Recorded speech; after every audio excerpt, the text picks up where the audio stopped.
கோலி talk Kollywood news. ஒரே படத்துல உயர்ந்த நயன்தாராவோட சம்பளம். தமிழ் சினிமாவில இப்போதைக்கு அதிக சம்பளம் வாங்கும் நடிகைன்ற பெயரோட மட்டும் இல்லாம தென்னிந்திய திரையுலகத்திலயும் அதிக சம்பளம் வாங்கும் நடிகைன்ற பெயரையும் நயன்தாரா வாங்கியிருக்காங்க. கடந்த ஆண்டுல அதிக வெற்றி படங்கள்ல நடிச்ச நடிகைன்ற பெயரை எடுத்தவங்க இவங்க. அவங்களுடைய அழகும் நடிப்பும் ரசிகர்களை இன்னும் கவர்ந்துகிட்டு இருக்கிறது அதுக்கு காரணம். இன்னமும் அவங்களோட ஜோடி சேர்ந்து நடிக்க முடியாத பலர் அவங்கள தங்களோட படத்துல நடிக்க முயற்சி செஞ்சுட்டு இருக்காங்க. நாளுக்கு நாள் அந்த பட்டியல் நீண்டுகிட்டே போகுது. சில வருடங்களுக்கு முன்னாடியே 1 கோடி ரூபாய் சம்பளத்தை கடந்தவங்க நயன்தாரா. அப்போ அவங்களுடைய போட்டியாளர்களுக்கு மிகப்பெரிய அதிர்ச்சியை கொடுத்தாங்க. இப்போ புதிய படம் ஒண்ணுக்கு நயன்தாரா வாங்க இருக்கும் சம்பளத்தை கேட்டா அவங்க மயங்கி விழுந்தாலும் ஆச்சரியப்படுறதுக்கு இல்ல.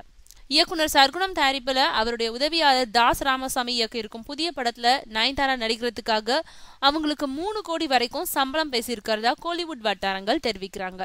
சில ஹீரோக்கள் கூட வாங்காத சம்பளம் அது. ஹீரோக்கள் மத்தியிலயும் அதிர்ச்சி ஏற்பட்டிருக்கான்.